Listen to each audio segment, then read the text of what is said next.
Iglesia, buenas noches, Casa de Refugio.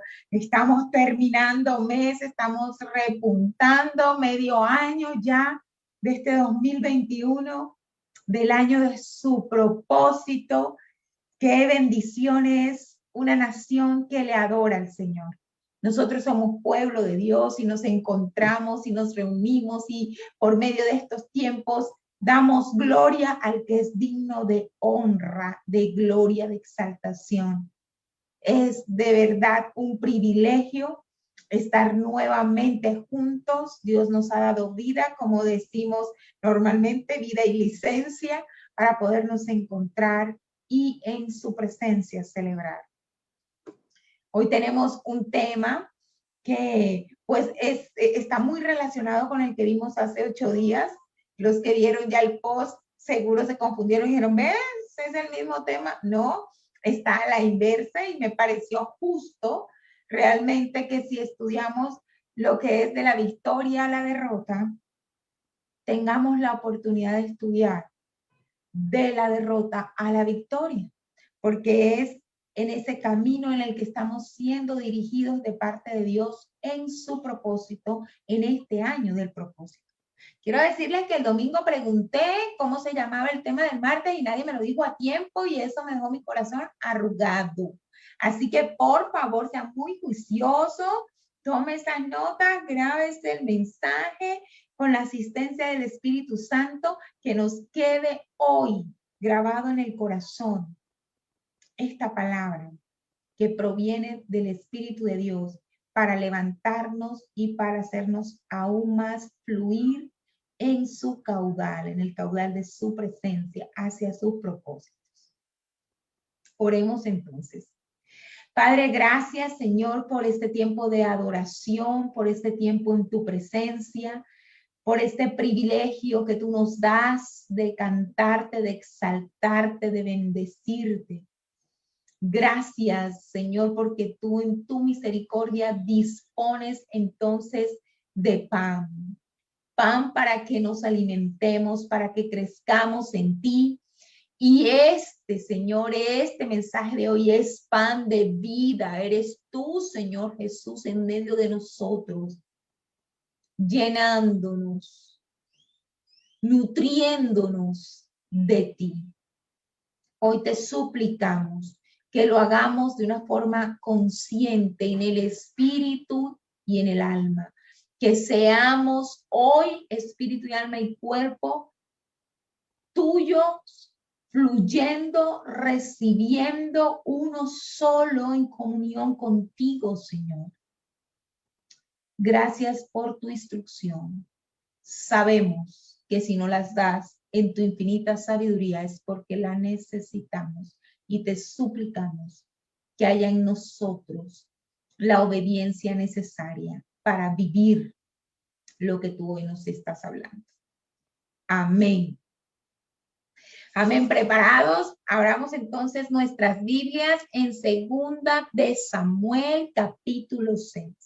Segunda de Samuel, capítulo 6. Y vamos a leer, inicialmente pensé leer todo el capítulo, pero creo que es suficiente si leemos del versículo 1 al versículo 15. Y dice así. David volvió a reunir a todos los escogidos de Israel, 30,000 hombres. Se levantó David y partió a Balac de Judá con todo el pueblo que lo acompañaba para trasladar de allí el arca de Dios, sobre la cual era invocado el nombre de Jehová de los ejércitos, que tiene su trono entre querubines. Pusieron el arca de Dios sobre un carro nuevo y se le llevaron de la casa de Abinadab, que estaba en la colina. Usa y Ahío, hijos de Abinadab, guiaban el carro nuevo. Mientras se llevaban de la casa de Abinadab, que estaba en la colina, el arca de Dios, Ahío iba delante del arca. David y toda la casa de Israel danzaban delante de Jehová con toda clase de instrumentos de madera, de haya, de arpas, salterios, panderos, flauta y címbalos. Cuando llegaron a la era de Nacón, Usa extendió su mano hacia el arca de Dios y la sostuvo, pues los bueyes tropezaban. Entonces el furor de Jehová se encendió contra Usa. Allí mismo lo hirió Dios por aquella temeridad y cayó muerto junto al arca de Dios. David se entristeció por haber herido Jehová a Usa y fue llamado a aquel lugar Pérez Usa hasta el día de hoy. Y temiendo David a Jehová aquel día dijo, ¿cómo ha de entrar en mi casa el arca de Jehová? De modo que David no quiso llevar a su casa, a la ciudad de David, el arca de Jehová, sino que la hizo llevar a casa de Obed-Edom el Geteo. Y estuvo el arca de Jehová en casa de Obed-Edom el Geteo 3 meses, y bendijo Jehová a Obed-Edom y a toda su casa.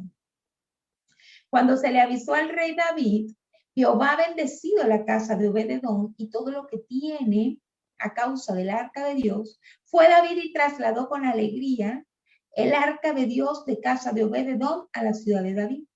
Y cuando los que llevaban el arca habían dado 6 pasos, él sacrificó un buey y un carnero engordado.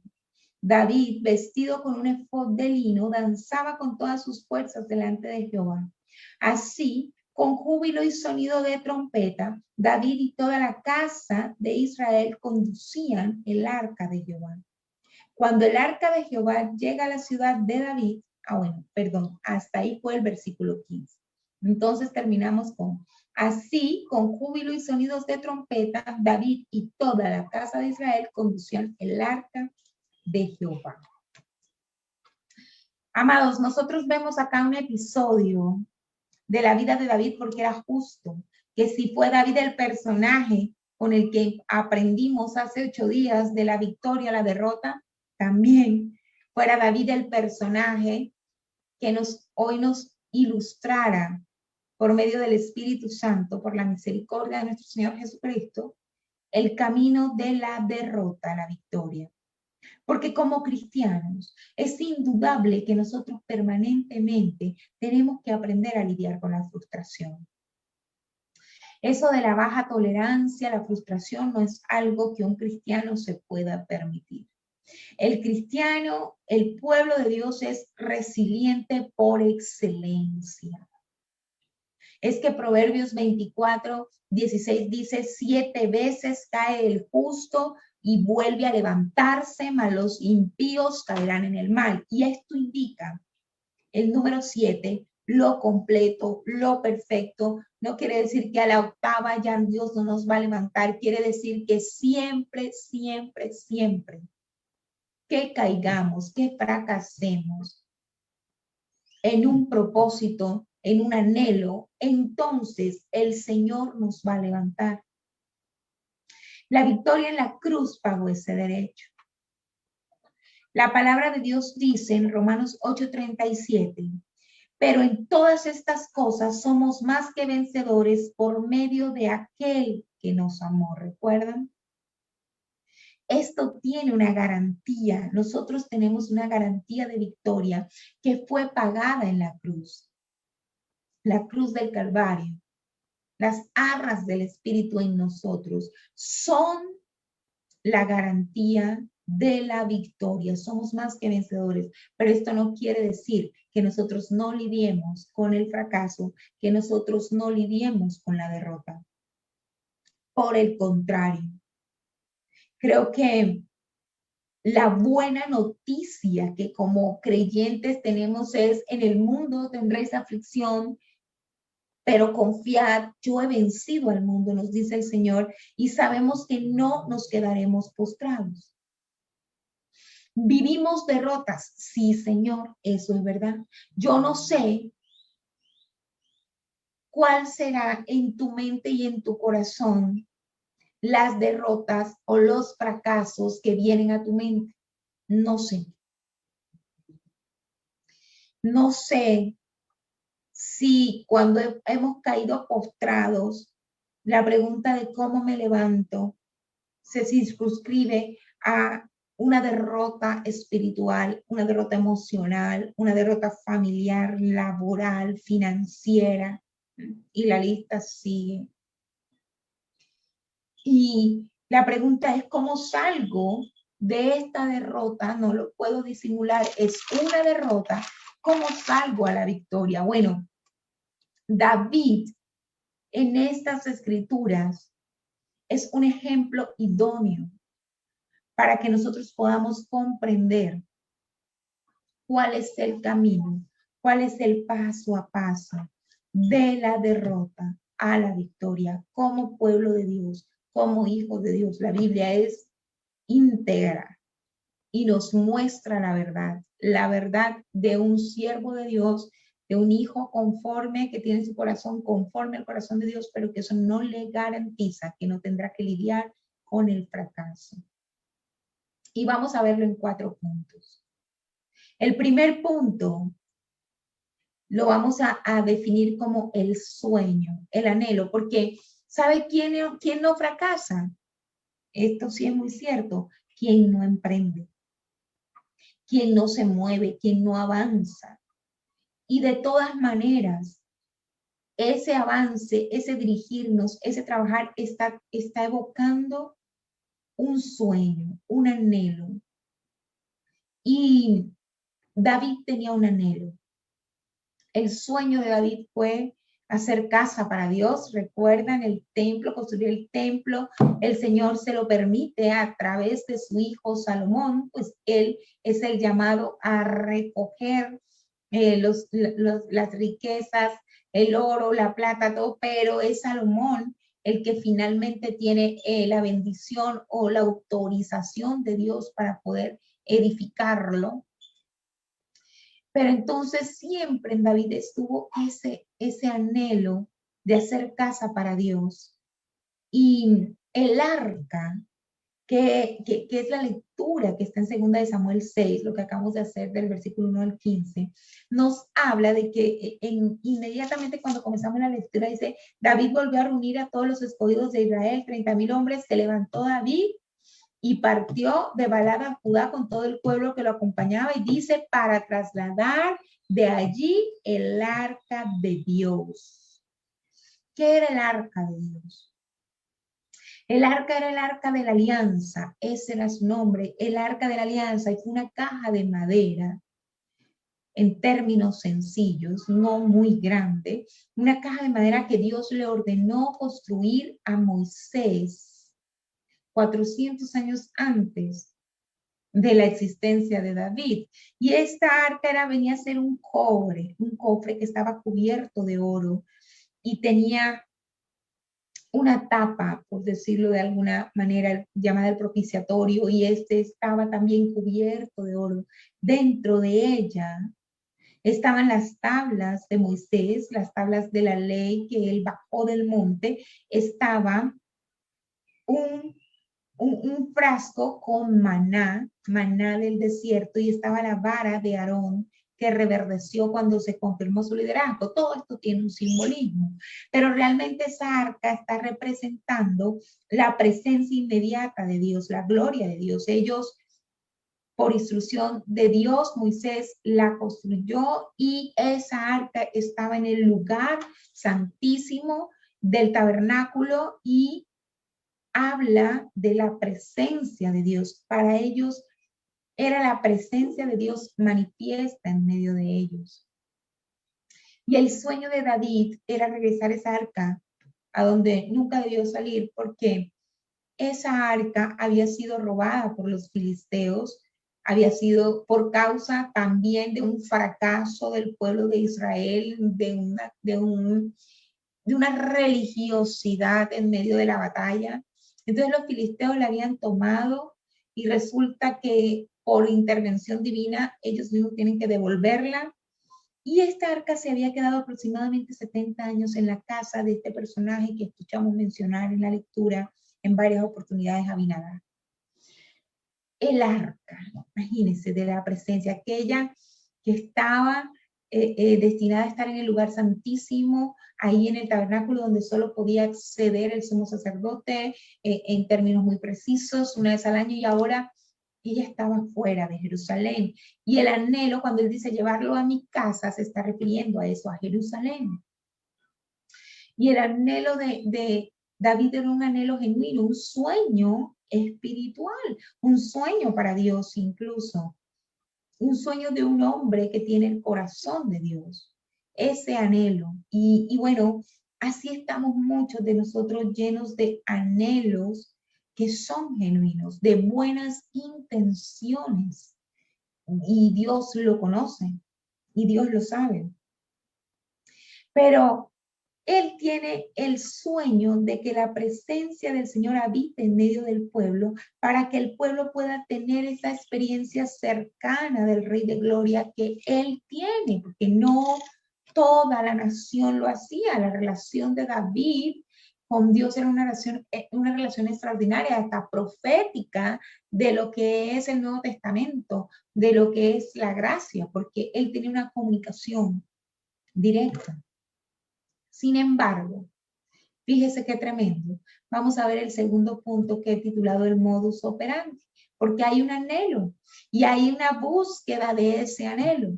Y esa búsqueda se lleva bajo unos lineamientos.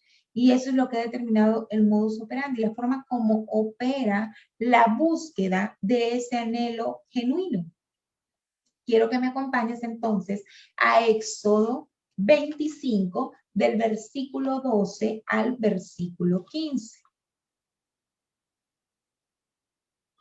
Éxodo 12 al 15 dice así: fundirás para ella 4 argollas de oro. Bueno, desde el 10 comienza a hablar del arca. Mejor leo desde el 10. Harán también un arca de madera de acacia, cuya longitud será de 2 codos y medio, su anchura de codo y medio y su altura de codo y medio, aproximadamente 68 centímetros de altura. Y recubrirás de oro puro por dentro y por fuera, y pondrás encima y alrededor de ella una cornisa de oro. Fundirás para ella 4 argollas de oro que pondrás en sus 4 esquinas, 2 argollas a un lado de ella y 2 argollas al otro lado. Harás unas varas de madera de acacia, las cuales cubrirás de oro. Y escuche, y meterás las varas por las argollas del arca para llevar el arca con ellas. Las varas quedarán en las argollas del arca, no se quitarán de ella. En el arca pondrás el testimonio que yo te daré. Unas especificaciones muy claras de cómo tenía que hacerse esa arca, ese cofre, que ese cofre tenía que llevar unas argollas, que en medio de esas argollas debían ir unas varas también, que eran de madera pero cubiertas de oro también, y que esas eran las varas para cargar. Acompáñame también a Números 4:15. Números 4:15.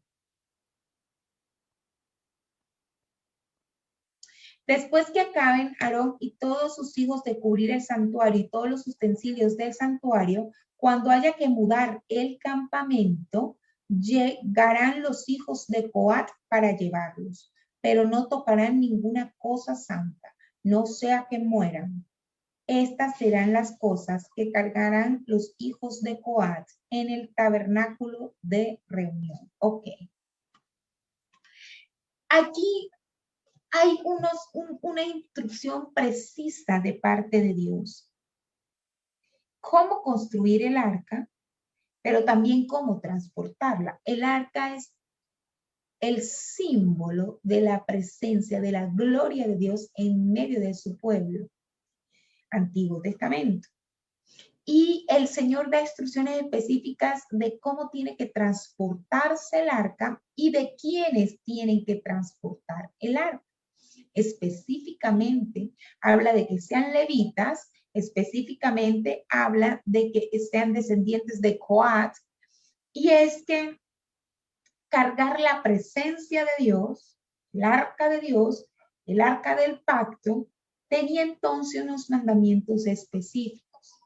Pero recuerda, estamos 400 años después de esto aproximadamente. Han pasado muchas cosas en la historia del pueblo de Israel, al punto que el arca ha sido llevada por los filisteos y ellos mismos tuvieron que devolverla y entonces no regresó a su lugar, sino que se quedó aproximadamente 70 años en la casa de Abinadab. Pero si algo es evidente, es que Dios dio una instrucción, un modus operandi, que hacía ilegítimo que se cargara de otra manera el arca. Resulta que David, 400 años después aproximadamente, dispone ir por el arca, llevarla a Jerusalén, y la Biblia dice que usaron un carro nuevo. Un carro nuevo. Están usando un objeto mecánico. Y resulta que el arca solo podía ser cargada en los lomos de los levitas. Los lomos siempre nos está hablando del corazón, del pecho. Miren, con mucha reincidencia, el pueblo de Dios anhela la presencia de Dios, pero anhela la presencia de Dios de acuerdo con lo que pueda hacer. Hacemos cosas para que la presencia de Dios se manifieste, para cargar la presencia de Dios. Y resulta que lo que Dios necesita no son cosas nuevas, estrategias nuevas, en este caso no, pues que idiota, un carro mecánico, un carro, o sea, meterle mecánica a la cosa. Resulta que lo que el Señor necesita o lo que el Señor ha mandado, el modus operandi del Señor es que carguemos su presencia no en lo que hacemos, no en nuestras manos, sino en el corazón. En el corazón.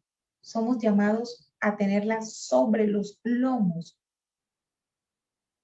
Fíjese que John Wesley tenía una frase muy interesante. Él decía, no son cosas nuevas, o sea, estrategias nuevas y hacer esto y hacer aquello, lo que necesitamos para traer la presencia de Dios, lo que necesitamos para cargar la presencia de Dios, lo que necesitamos es fuego nuevo, fuego nuevo, fuego en nuestro corazón, fuego del Espíritu Santo en nuestro corazón.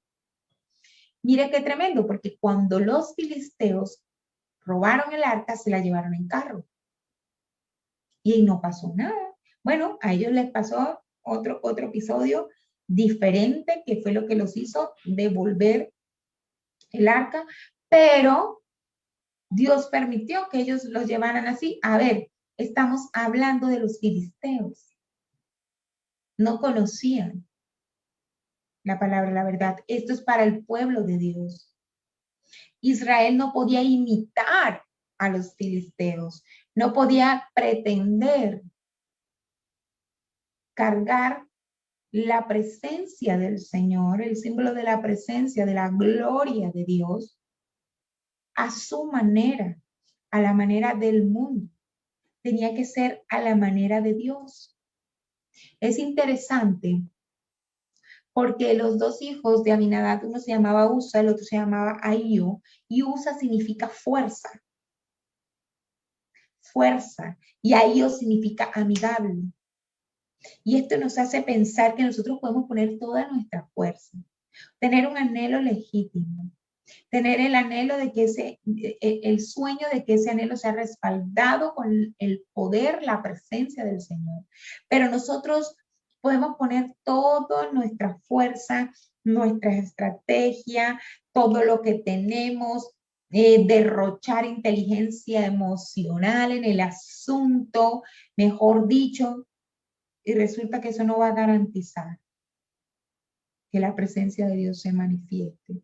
Eso no va a garantizar la victoria. Eso no va a garantizar que vamos a llegar a la meta, que vamos a cumplir el objetivo. Nuestra fuerza,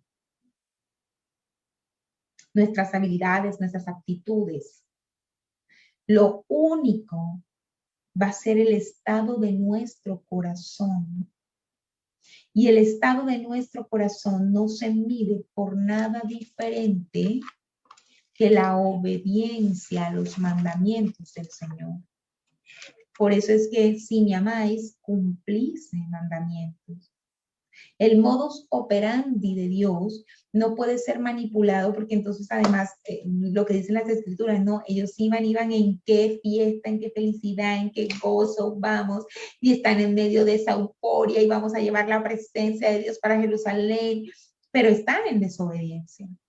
En lo profundo están en desobediencia porque Dios dio unos lineamientos de cómo tendría que transportarse, cómo tendría, cómo debía ser ese vehículo para cargar la presencia, y los instrumentos eran los lomos de los levitas, punto. Y es que nosotros tenemos una mala tendencia y es a justificarnos y decir, bueno, pero si yo tengo una buena intención, lo que importa es la intención, ¿cierto? Yo me he encontrado, saben, en muchos momentos de consejería en donde me dicen, pero es que Dios sabe que mi intención es buena. O sea, yo quiero este trabajo, quiero mi matrimonio para que Él sea glorificado. Yo quiero mis hijos, yo este trabajo, mi intención es sana, mi intención es legítima, Dios lo sabe, pero no es suficiente que nuestra intención sea legítima. Porque nosotros podemos querer incluso sueños que Dios puso en nuestro corazón, pero los tenemos que alcanzar a la manera de Dios. ¿Me estás oyendo? La manera de salir de la derrota a la victoria es meditar. Es meditar cuál ha sido el mecanismo, el modus operandi. Porque allí le tocó a David hacer una reflexión y decir, no, yo venía muy feliz, y incluso ese es el tercer punto. El tercer punto es el fracaso, la derrota. El primero es el anhelo, el segundo es el modus operandi, el tercero es el fracaso, la derrota. Cuando él se choca con la derrota, la Biblia dice que él se entristeció, incluso se enojó, que dijo, pero entonces, ¿cómo lo voy a hacer si es que esto es legítimo? ¿Cómo lo voy a hacer? Y es que venía muy feliz y nosotros medimos muchas veces como la adoración. No sé si usted ha caído en cuenta de eso. Nosotros juzgamos los tiempos de adoración por cómo nos sentimos. Me sentí plena, fue un tiempo maravilloso y gloria a Dios que así es, pero realmente ahí nos estamos viendo como si fuésemos consumidores, como si la razón de ser de la adoración fuéramos nosotros. Sería bueno preguntarnos cómo se sintió el Señor. ¿Cómo se sentía el Señor cargado en un carro nuevo, en un carro mecánico? ¿Cómo se siente Él? Y, ay, no, todos vamos porque es que eso va a 1000 y fluye y todos danzamos y súper wow. Pero resulta que no. ¿Cómo se siente Él cuando nosotros lo que hacemos, como lo buscamos, incluso nuestro servicio, lo estamos haciendo a nuestro modo y no a la manera de las escrituras? Estamos en desobediencia. Usa hizo algo prohibido. Usa con su fuerza. Tenía fuerza y el motivo era legítimo, llevar la presencia, el arca a Jerusalén. Pero él tocó, y la Biblia lo dice, el número lo leímos, no toquen cosas santas, no sea que mueran. Él ignoró la manera de Dios, pues todos, pero pues fue el que tuvo que pagar con su vida ese precio. Él desconoció el quién, tenían que ser los levitas. Él desconoció el cómo, tenía que ser sobre los lomos. Él fue confianzudo. Recuerde que en su casa había estado aproximadamente 70 años. Entonces, cuando él nació, el arca estaba ahí.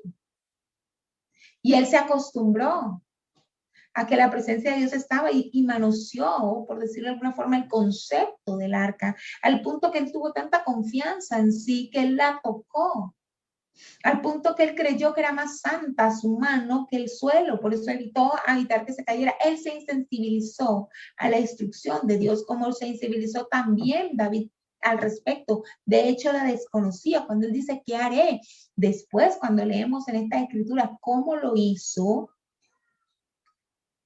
nosotros sabemos que él se documentó, porque lo hizo de una manera exacta a como el Señor había dicho que tenía que ser transportado el arca. Amados, no es suficiente que lo que está en nuestro corazón sea un anhelo legítimo. Es necesario perseguirlo a la manera de Dios y fracasamos cuando lo hacemos, cuando lo tocamos a nuestra manera y tenemos que pagar un precio y pasar por el fracaso y pasar por la derrota. Y aunque estamos eufóricos, sí, la logramos y es espectacular, tenemos que chocarnos con muerte, con enfermedad, con desilusión, con traición, con pérdidas, y esto es todas las áreas. Gracias al Espíritu Santo que hay un camino. Gracias al Señor Jesucristo, quien nos ha prometido la victoria, quien es el más que vencedor, porque nosotros podemos volver a intentarlo. Recuerden, el pueblo de Dios es resiliente por naturaleza. Él está a nuestro favor y este es el 4 punto, el segundo intento y la victoria. Nos dice en la Biblia que, bueno, después de todo este caos murió Usa. Entonces dejaron el arca en la casa de Obed-edom. Amo esta historia. Algún día voy a predicar nuevamente este mensaje. La fundación toma su nombre a partir de este pasaje. Y él hace parte de los levitas. Él hace parte de los descendientes de Coat. Y resulta que si hay algo que se aprendió, es que la presencia de Dios, a la manera de Dios, es bendición, pero a la manera del hombre en desobediencia es maldición. Así de sencillo. Por eso es que los filisteos tuvieron que devolverlo. La adoración tiene que ser en el orden correcto. El alcanzar nuestros propósitos que son en el nombre de Dios, en este año de su propósito, los propósitos de Dios depende de que nosotros podamos reorganizarnos y hacerlo a su manera. Yo no sé si usted ha meditado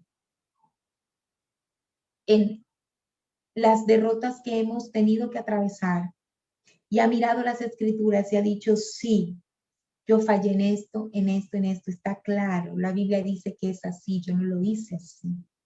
¿Sabe? Eso no es para culparnos. Eso es para liberarnos. Porque estás vivo. Si me estás escuchando, está vivo. Están en el cielo, ya no me están escuchando, están viendo al Señor. Y si tú estás aquí, entonces es porque el Señor te está diciendo, ahora inténtalo a mi manera. Hoy quiero decirte algo, el camino de la derrota a la victoria implica echar de nuevo la red, ahora en su nombre. ¿Recuerdan? Recuerdan, oh Señor, hemos intentado pescar toda la noche, pero reflexiona. Pedro dice, ¿sabes? Pero en tu nombre echaré la red. Y ahí los peces no cabían en la red. De la derrota a la victoria. Es glorioso, no alcanzamos a leerlo, es glorioso lo que el Espíritu por medio de las Escrituras nos revela, la entrada de esa arca a Jerusalén. Eso fue algo estrambótico. La Biblia dice que este hombre danzó David, que sus ropas exteriores se cayeron y él no le importaba. Lo criticó hasta su propia esposa, se burló de él y él dice, no, yo no estoy danzando delante tuyo ni de ellos, yo estoy danzando delante de él. Y ese es el gozo propio de la victoria. Y tienes que volverlo a intentar, ¿sabes? Hay sueños, esto te lo digo en el espíritu. Y es para ti, creo que tú que habías renunciado por el fracaso y la frustración en esa área de tu vida, te había llevado a una parálisis, el Señor te dice, inténtalo de nuevo, echa de nuevo la red, pero a mi manera, y tendrás la victoria. Escudriña las escrituras. David tuvo que buscar, te aseguro que tuvo que buscar consejeros, tuvo que revisar las escrituras, tuvo que concluir, hacer todo un programa, y Dios le entregó el anhelo de su corazón a la manera de Dios. Levántate. No fuimos hechos por el Espíritu Santo de nuevo para permanecer caídos. La Biblia nos promete que seremos levantados, que seremos llevados de gloria en gloria, que seremos prosperados en su presencia. Medita en todo tu camino, que no seas tú el que se sienta bien todo el tiempo. Aquel que importa que se sienta bien en ese tránsito hacia la victoria es el Rey. Es el Rey. Eso es adorar, que Él sea complacido. Amén. ¿Te vas a levantar? Levántate, resplandece, porque ha venido tu luz, la gloria del Señor ha nacido sobre ti. Este es el año del propósito de Dios, el propósito, el Espíritu de Dios está sobre ti. Nos ha ungido el Señor. Y como estamos ungidos por Él, podemos ahora levantarnos y hacer por medio del Espíritu y alcanzar por medio del Espíritu. Ya no somos nosotros, no es la fuerza que está en nosotros, es el poder del Espíritu Santo para gloria de su nombre. Es ahora, es el momento. Te bendigo en el nombre de Jesús. Te bendigo con el gozo de la victoria anticipado. Te bendigo con madrugadas enteras, madrugadas enteras, desde las 3 de la mañana, metido en la presencia, buscando la instrucción, buscando el paso a paso, buscando el modus operandi, muriendo allí a tu método, a mi método. Allí morimos y vivimos para Él. Bendito seas, iglesia. Los amo. Y espero que sigamos firmes en esta búsqueda y que echemos la red para gloria de su nombre.